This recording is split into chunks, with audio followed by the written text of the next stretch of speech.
Hank Morgan, a shrewd Connecticut Yankee, found himself flung back in time. A freak accident in the lab, a dizzying flash of light, and he landed dazed and confused in a world of swords and sorcery. Gone were the familiar sights of 21st century America. In their place stood a bustling ancient city, its inhabitants clad in rough-spun fabrics and gleaming armor. The air hummed with the clang of steel, and the murmur of a language he couldn't understand. It was the year 400 AD, and Hank had stumbled right into the heart of the Roman Empire. Lost and bewildered, Hank wandered the labyrinthine streets. He marveled at the towering structures, the bustling marketplaces, and the sheer scale of the empire's might. But beneath the grandeur, Hank sensed an undercurrent of fear, a fragility masked by the outward display of power.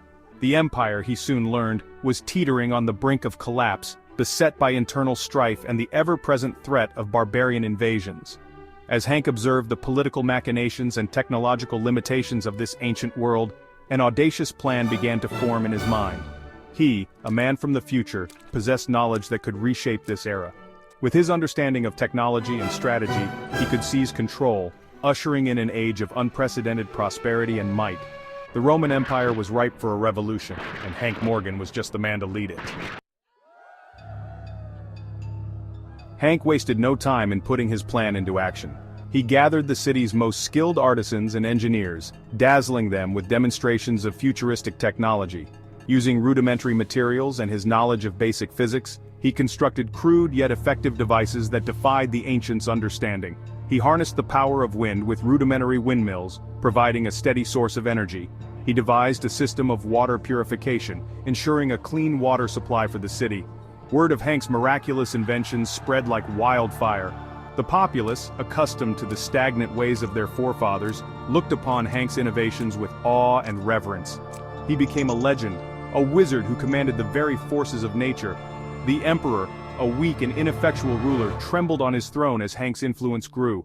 The people, inspired by Hank's vision and empowered by his technology, rallied behind him. In a bloodless coup, the people deposed the emperor and placed Hank Morgan, the man from the future, upon the throne. The empire, once on the verge of collapse, found new life under Hank's guidance. He implemented modern administrative reforms, streamlined trade routes, and strengthened the empire's defenses. But his greatest challenge lay in winning the hearts and minds of those resistant to change, those who clung to the old ways and viewed Hank as an interloper from a strange and distant land.